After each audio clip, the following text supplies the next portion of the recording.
के डोरिया में बहिनी के प्यार बावे हो।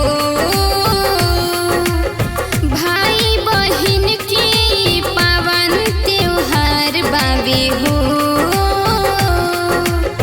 लाखों में एक बाड़ो बहिनी तू भाई के, लाखों में एक बाड़ो बहिनी तू भाई के।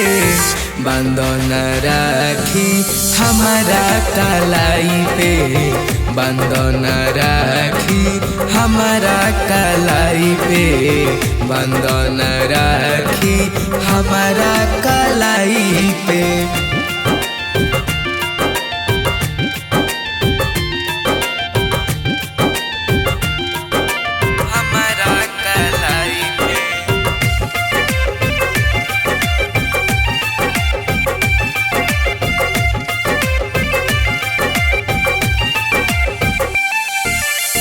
कबो ना टूटे बंधन डोर बहिन भाई के।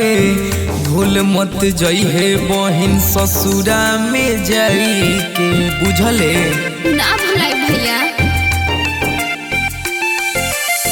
हर साल रक्षा बंधन में बांधब राखी, नेग दे दो जल्दी रही नाही बाकी, नेग दे दो जल्दी रही नाही बाकी। ए दीदी पहिले खिया दे मिठाई के, ए दीदी पहिले खिया दे मिठाई के। बंधन राखी हमारा कलाई पे, बंधन राखी हमारा कलाई पे, बंधन राखी हमारा कलाई पे, हमारा कलाई पे, हमारा कलाई पे।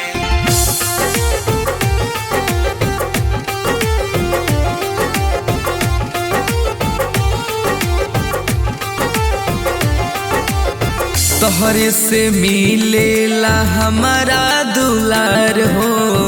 माई के जैसन बा दीदी तोरे प्यार हो। अच्छा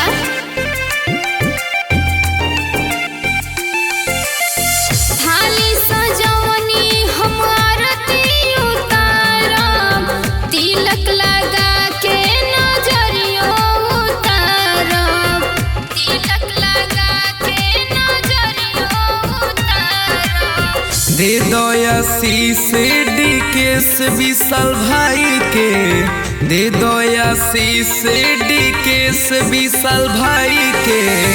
बंधन राखी हमारा कलाई पे, बंधन राखी हमारा कलाई पे, बंधन राखी हमारा कलाई